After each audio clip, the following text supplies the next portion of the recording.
Hello दोस्तों, Sunday fun time में Spain education physics के इस यूट्यूब चैनल पर मैं आप सभी का हार्दिक स्वागत और अभिनंदन करता हूं।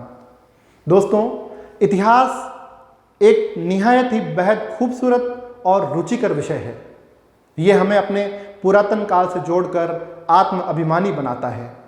यदि इस विषय का सिस्टेमेटिक अध्ययन किया जाए तो ये विषय न केवल आसानी से याद होता है बल्कि विद्यालय, महाविद्यालय और विश्वविद्यालय की परीक्षाओं में और तो और प्रतियोगी परीक्षाओं में भी हमें अच्छे अंक दिलवाता है। लेकिन यदि कोई छात्र, इतिहास का छात्र, परीक्षा से एक दिन पहले इस विषय को पूरा रट्टा मारना चाहे तो उसके साथ क्या गुजरती है, ये एक हास्य की बात है।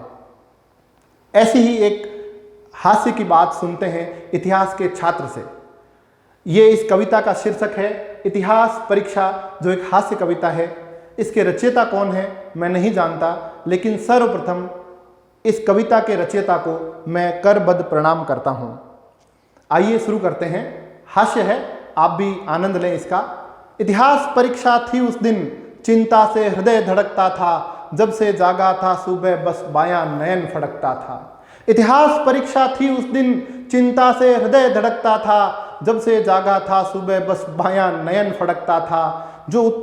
जो उत्तर मैंने याद किए उनमें से आधे याद हुए, वो भी स्कूल पहुंचने तक यादों में ही बर्बाद हुए। थी एक सीट दिखाई दी खाली, उस पर ही डटकर जा बैठा मैं।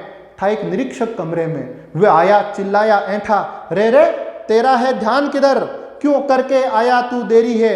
अरे तू यहाँ कहाँ पर आ बैठा, उठना ये कुर्सी तो मेरी है। मैं उचका एक उचक्के सा, मुझ में सीटों से मैच हुआ, टकरा कर कहीं एक कुर्सी द्वारा मैं कैच हुआ। पर्चे पर पड़ी जो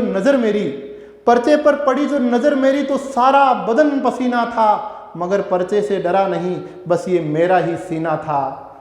कॉपी के बरगद पर मैंने बस कलम कुल्हाड़ा दे मारा, घंटे भर के भीतर ही कर डाला प्रश्नों का वारा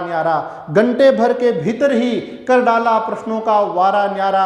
अकबर जो बाबर का बेटा था, वायुयान से आया था, उसने ही हिंद महासागर अमेरिका से मंगवाया था। गौतम जो बुद्ध हुए जाकर गांधी जी के चेले थे, दोनों बचपन में नेहरू के संग आंख मिचोली खेले थे। होटल का मालिक था अशोक, जो ताजमहल में रहता था, ओ अंग्रेजों भारत छोड़ो वह लाल किले से कहता था। चकमा दे जाती सबको ऐसी थी झांसी की रानी, अक्सर अशोक के होटल में खाया करती थी बिरयानी।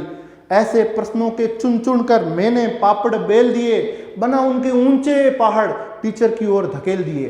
टीचर जी बेचारे इतनी ऊंचाई कैसे चढ़ पाते, अपने लाचार पुराने चश्मे से इतिहास नया क्या पढ़ पाते। उनके इतिहासों के वश के बाहर मेरा भूगोल हुआ, और ऐसे में होना क्या था, मेरा नंबर गोल हुआ। धन्यवाद दोस्तों।